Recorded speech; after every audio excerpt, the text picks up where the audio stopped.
Là, je vais vous amener sur l'enjeu du répit. Et justement, on a Madame Caroline Lavoie qui est avec nous de Répit Québec. Plusieurs éléments. Je vais commencer au début. Lors de l'élection, le premier ministre s'est engagé à investir 100 millions de dollars sur 4 ans pour créer 500 places. Oui, j'ai l'article, si vous voulez voir, sur 4 ans. Et vous avez annoncé 50 millions sur 5 ans. Encore une fois, comment est-ce que vous réconciliez ces deux vérités? Bien, c'est un programme qui n'existait pas. Je vous l'ai dit plusieurs fois, c'est que, à notre grande surprise, quand on est arrivé pour ajouter de l'argent au répit, les équipes du ministère m'ont dit, mais il n'y a pas de programme déjà organisé pour financer le répit à travers le Québec. Alors, justement, à ce moment-là, on a parlé à Mme Lavoie pour lui dire, bien, est-ce qu'on peut travailler ensemble pour essayer d'organiser les choses et s'assurer que les endroits qui ont déjà une grande pas une expertise, là, mais qui sont peut-être plus en lien avec les établissements et surtout dans les métropoles, soient plus financés que dans d'autres régions du Québec. Donc, on a travaillé avec Répit Québec sur un modèle où les différents établissements se sont entendus avec les différents organismes qui font du répit localement. Puis comme vous l'avez mentionné, puis que j'ai pas d'autre chose de choix que d'acquiescer, cet appariement-là s'est fait vraiment à une vitesse très variée. Donc, ça a pris du temps à sortir le 10 millions, fait que c'est pour ça qu'on ne peut pas l'augmenter cette année, puisqu'il n'a même pas été tout utilisé. Mais pour l'an prochain, le 10 millions, il est bien placé dans les différents organismes qui offrent du répit. Puis, il nous reste encore 2 années ou quelques budgets pour pouvoir rattraper cette promesse électorale. Puis, vous savez que le premier ministre, il tient à toutes ses promesses électorales. Parce qu'on fait le calcul, 50 millions sur 5 ans, 100 millions sur 4 ans. Un mandat, c'est 4 ans. À faire. OK. J'espère qu'on va le voir parce qu'il y a des familles, des organismes qui comptent sur vous à cet égard-là. Vous venez de mentionner le fait que vous n'avez pas dépensé en entièreté le 10 millions qui était consacré à cette année. Est-ce que l'argent que vous n'avez pas dépensé va être réinvesti pour les années à venir ou est-ce que l'argent est perdu? C'est ça retourne. Ben, c'est jamais perdu, là. Ça va au fonds consolidé. Mais c'est un autre cycle de 10 millions qui commence à partir du mois d'avril. Mais vous venez de vous le dire vous-même également qu'il y a eu des problèmes à établir le programme, le temps que ça a pris pour faire des demandes d'offres, des appels d'offres plutôt à Montréal. Votre annonce a été en avril 2023.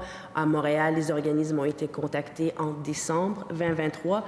Donc, est-ce que là, vous allez pénaliser les organisations parce que tout le 10 millions n'a pas été dépensé cette année et ce qui n'a pas été dépensé va retourner dans le fonds consolidé, mais c'est pas la faute des organismes qui n'ont pas eu nécessairement le temps de déposer leur projet. Donc, c'est eux qui vont écoper de cet enjeu administratif. Oui, je comprends, mais si on leur donnerait 15 millions puis l'année d'après juste 10 millions, ben, il y aurait quand même des enjeux. C'est pour ça que on donne... Ben, oui, c'est sûr. Donc, c'est la raison comme ça que ça fonctionne au niveau du ministère des Finances puis Conseil du Trésor, c'est s'assurer que les sommes récurrentes soient stables. Mais comme je vous dis, ça va être 100 millions sur 4 ans, la promesse. Donc, on a du rattrapage à faire. Et quelle est la proportion de l'enveloppe du 10 millions qui a été engagée? Ben, vous venez de dire que ça n'a pas tout été dépensé. Ah, OK, pour cette année? Oui. C'est 2 points quelques millions. OK, donc c'est quand même plus de 20 de cet argent qui n'a pas été dépensé, qui aurait pu justement aider ces familles, ces organisations.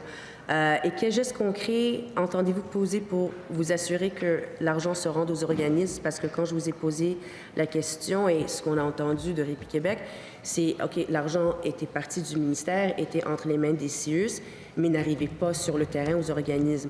Est-ce que vous avez donné des directives ou est-ce que dans le futur, vous allez vous assurer justement que ce travail se fasse de façon plus... d'une meilleure façon? Moi, on m'a dit qu'à travers le Québec, puis c'est Mme Lavoie, les ententes sont signées. On m'a dit qu'à travers le Québec, les ententes sont signées. Si ce n'est pas le cas, laissez-nous savoir. Okay. Et c'est de l'argent récurrent, là, donc les sommes vont partir dès que les crédits vont être approuvés. OK. Parce que juste, Madame Lavoie, quand vous avez dit ça, toutes les ententes, la réponse était ceci. Fait que c'est sûr qu'on va vous revenir également dans les prochains jours. Et comment est-ce que votre ministère détermine les barèmes pour les montants que vous donnez pour le répit? Parce que ça varie, ça peut varier, mais quel est le barème, c'est ça, comment est-ce que vous avez déterminé ces montants-là? Parce qu'ils ne reflètent pas nécessairement la réalité du coût pour les centres de répit pour offrir leurs services. Ça varie de 40 à 280 selon la lourdeur clinique. Mais encore une fois, c'est ça, le message, il n'a peut-être pas été clair au début, mais on l'a corrigé. C'est la contribution du ministère à l'hébergement, au répit. Et on a bien entendu également le fait que certains projets de rehaussement n'étaient pas approuvés parce qu'ils dépassaient ce qui avait été dit par le ministère. Et on a corrigé le fait avec les établissements pour leur dire non, non, non, non, non. Ça, c'est la contribution du ministère, mais le coût, on le sait, peut être supérieur à ces chiffres-là. OK. Comment se fait-il que les sommes dédiées à la consolidation aient été utilisées pour rembourser les CIUS de Montréal qui avaient payé des places à un prix plus cher que ceux que leur permettait leur budget pendant l'année 2023-2024? Parce que ça, c'est une réalité, justement, qui vient de la part de Répit Québec. Je ne suis pas au courant, je vais voir si on peut passer la parole.